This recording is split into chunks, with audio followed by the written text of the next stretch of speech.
வணக்கம். சமூகத்தின் இன்றைய மதிய நேர பிரதான செய்திகளுக்காக உங்களோடு இணைந்து கொள்ளும் நான் சங்கவி நாகராஜா.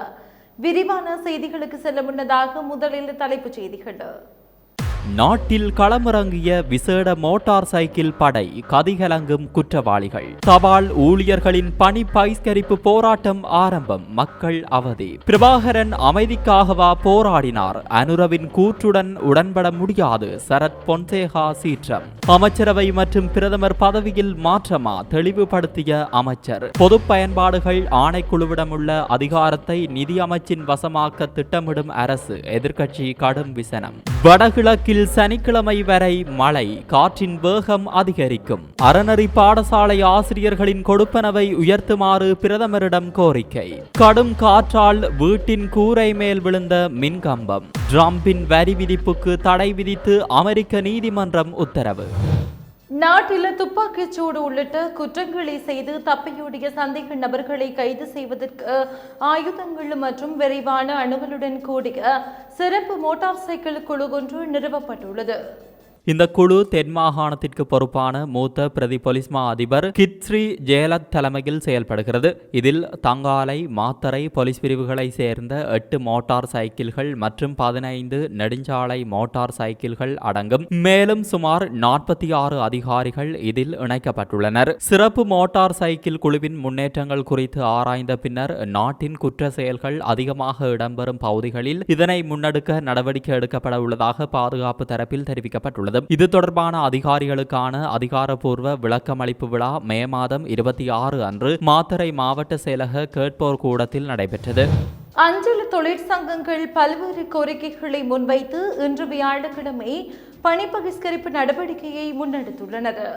அந்த வகையில் இந்த தொழிற்சங்க போராட்டத்திற்கு ஆதரவு வழங்கும் வகையில் திருகோணமலை, தோப்பூர் அஞ்சல் அலுவலக ஊழியர்களும் இன்று பணி பகிஷ்கரிப்பை முன்னெடுத்துள்ளனர். இதன் காரணமாக தோப்பூர் அஞ்சல் அலுவலகம் மூடப்பட்டிருந்ததையும் அஞ்சல் அலுவலகத்திற்கு சேவை பெறுவதற்காக வருகை தந்த பொதுமக்கள் திரும்பிச் சென்றதையும் அவதானிக்க கூடியதாக இருந்தது. எனவே பொதுமக்களின் அசௌகரியங்களை தவிர்ப்பதற்கு அரசாங்கம் உரிய நடவடிக்கை மேற்கொள்ள வேண்டும் எனவும் தோப்பூர் அஞ்சல் அலுவலகத்திற்கு சேவை பெறுவதற்காக வருகை தந்த பொதுமக்கள் கோரிக்கை விடுத்தனர்.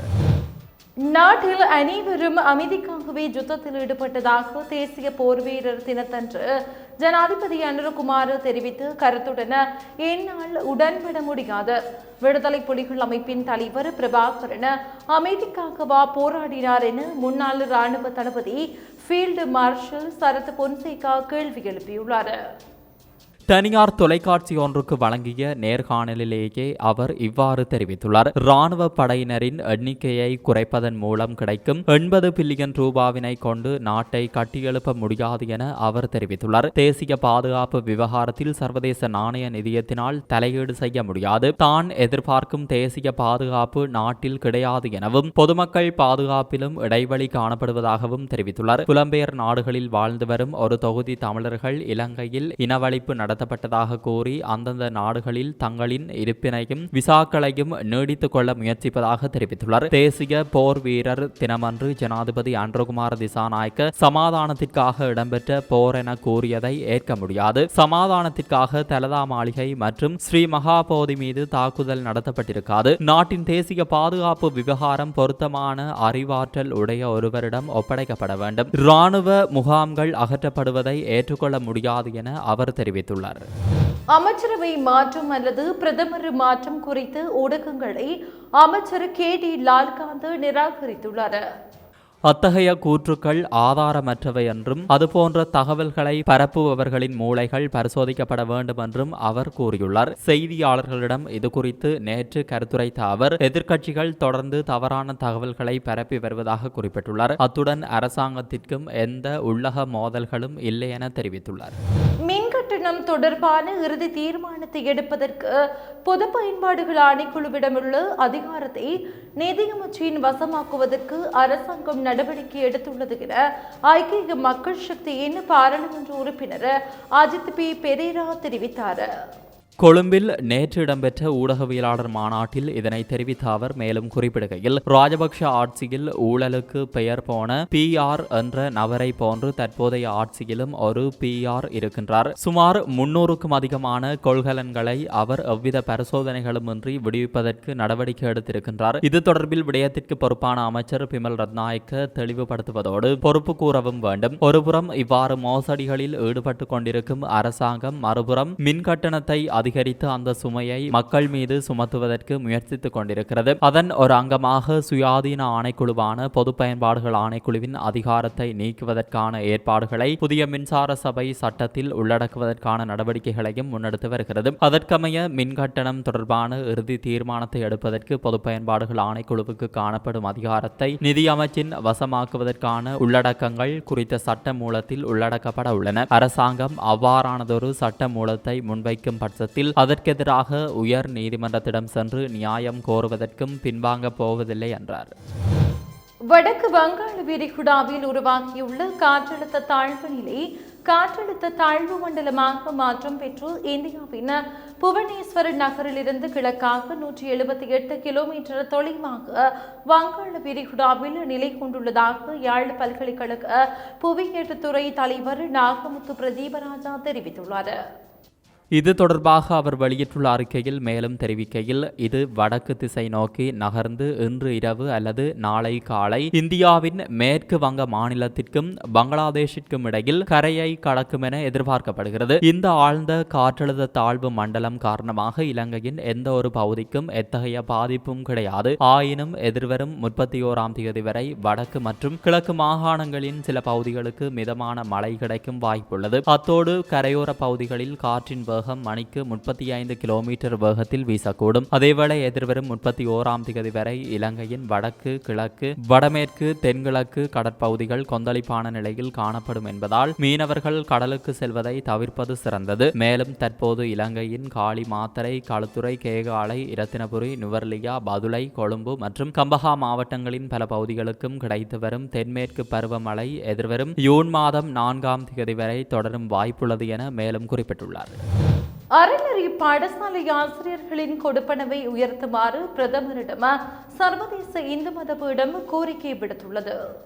கல்வி அமைச்சரும் உயர்கல்வி அமைச்சருமான பிரதமர் ஹரணி அமரசூரிய தலைமையில் இந்து சமய பாட ஆலோசனை சபைக்கான அங்கத்தவர்களின் நியமனம் இடம்பெற்றது. இதன்போது ராமகிருஷ்ண மிஷன் சுவாமி அக்ஷானந்த மற்றும் சின்மயா மிஷன் சுவாமி குணாதித்தானந்த மற்றும் ராமச்சந்திர குருக்கள், பாபு சர்மா, இந்து கலாச்சார திணைக்களத்தின் பணிப்பாளர் அனிருத்தன், கொழும்பு துர்க்கையம்மன் ஆலய தர்மகத்தா பாஸ்கரன் மற்றும் கல்வி அமைச்சின் மேலதிக செயலாளர் மற்றும் அலுவலகர்கள் கலந்து கொண்டிருந்தனர். இதன்போது பாபு சர்மா அறநெறி பாடசாலை ஆசிரியர்களுக்கு வருடந்தோறும் நூல் கொடுப்பனவிற்கு மட்டும் 7500 கொடுக்கப்படுகிறது. எனவே எதிர்காலத்தில் பாதீட்டில் நல்ல தீர்வு மேற்கொண்டு அவர்களுக்கான கொடுப்பனவை உயர்த்த வேண்டும் என்று பிரதமரிடம் வேண்டிக் கொண்டார். மற்றும் அறநெறி பாடசாலைகளை ஊக்குவிப்பதற்கு பெற்றோர்களினதும் தனியார் வகுப்பு நிலையங்களின் பரிபூரண ஒத்துழைப்பு பெறுவதன் மூலம் அறநெறி கல்வியை வளர்க்கலாம் என ராமகிருஷ்ண மிஷன் சுவாமிகள் தெரிவித்துக் கொண்டார்.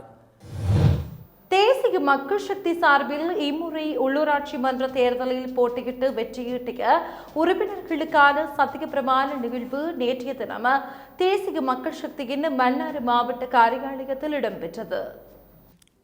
ஊரின் மறுமலர்ச்சியை நோக்கி எனும் தொனிப்பொருளில் மன்னார் நகரசபை, பிரதேச சபை, நானாட்டான் பிரதேச சபை, மாந்தை பிரதேச சபை, முசலி பிரதேச சபையில் தேசிய மக்கள் சக்தி சார்பில் போட்டியிட்டு வெற்றி பெற்ற உறுப்பினர்கள் கூட்டுறவு அபிவிருத்தி பிரதி அமைச்சர் உவாலி சமரசிங்க முன்னிலையில் பதவியேற்றுக் கொண்டதுடன் சத்திய பிரமாணம் செய்து கொண்டனர். குறிப்பாக இம்முறை மன்னார் மாவட்டத்தில் தேசிய மக்கள் சக்தி சார்பாக போட்டியிட்ட 11 நபர்கள் நேரடியாக வட்டார ரீதியாக வெற்றி பெற்று உள்ளூராட்சி மன்றங்களின் உறுப்பினர்கள் தெரிவு செய்யப்பட்டதுடன் 8 உறுப்பினர்கள் போனஸ் ஆசனம் மூலம் உறுப்பினராக தெரிவு செய்யப்பட்டனர்.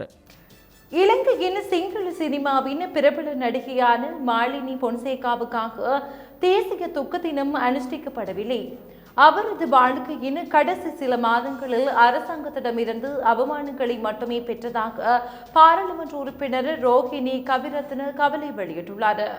அறிக்கையொன்றை வெளியிட்டு அவர் இவ்வாறு தெரிவித்துள்ளார். ஜனாதிபதி நிதியத்திலிருந்து பணத்தை திருடிய ஒருவர் என்று பாராளுமன்றத்தில் பெயரிடப்பட்டு அவமானப்படுத்தப்பட்டதில் மறைந்த பிரபல நடிகை மாலினி பொன்சேகா மிகவும் கவலையடைந்தார். முறையாகவே அவர் ஜனாதிபதி நிதியத்திலிருந்து பணத்தை பெற்றார் என்பதற்கான ஆதாரங்கள் அவரிடம் இருந்தன. நிதி உதவிக்கான கோரிக்கை கடிதம், விண்ணப்ப கடிதம், விண்ணப்ப படிவம், நிதி ஒப்புதல், விமான டிக்கெட், மருத்துவ பரிந்துரைகள் என்பவை அதன் ஒரு பகுதியாகும். இலங்கையில் சிங்கள சினிமாவின் சிறந்த நடிகையை ஜனாதிபதி நிதியத்திலிருந்து பணத்தை தவறாக பயன்படுத்தியதாக பட்டியலிட்டு அவரை அவமதிக்க வேண்டாம் என நான் பாராளுமன்றத்தில் கூறினேன். இந்த ஆவணங்கள் அதற்கு சான்றாக இருக்கும். மாலினியின் உடலும் சாம்பலாக மாறிவிட்டது. 9 ஆண்டுகளுக்கு முன்பு அவருக்கு அறுவை சிகிச்சை செய்யப்பட்டது என்றும் 2022ஆம் ஆண்டும் அவருக்கு அறுவை சிகிச்சை செய்யப்பட்டது என்றும் அதன் விளைவாக அவருக்கு கடுமையான புற்றுநோய் இருப்பது கண்டறியப்பட்டது. மாலினிக்காக தேசிய துக்க தினம் அனுஷ்டிக்கப்படவில்லை. அரசு மரியாதையுடன் கூடிய இறுதிச் சடங்கும் நடத்தப்படவில்லை. அவரே கூறியது போல் அவரது வாழ்க்கையின் கடைசி சில மாதங்களில் அரசாங்கத்திடமிருந்து அவமானங்களை மட்டுமே பெற்றார் என தெரிவித்தார்.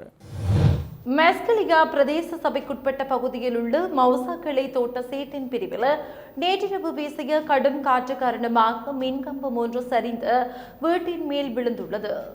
இதன் காரணமாக அப்பகுதியில் மின் இணைப்பு துண்டிக்கப்பட்டுள்ளதாக அப்பகுதி மக்கள் தெரிவித்தனர். திடீரென வீசிய காற்று காரணமாக இரும்பினால் பொருத்தப்பட்ட மின்கம்பம் வீட்டு கூரைக்கு மேல் விழுந்துள்ளது. இதன்போது அந்த வீட்டில் இருந்தவர்கள் எவ்விதமான காயமும் இன்றி தப்பியுள்ளதாக அப்பகுதிக்கு பொறுப்பான கிராம உத்தியோகத்தர் தெரிவித்தார். உறவினர் வீட்டுக்கு சென்றுவிட்டு மீண்டும் திருகோணமலைக்கு திரும்பிய குடும்பஸ்தர் ஒருவர் இரத்த வாந்தி எடுத்த நிலையில் சிகிச்சை பலனின்றி உயிரிழந்துள்ளார்.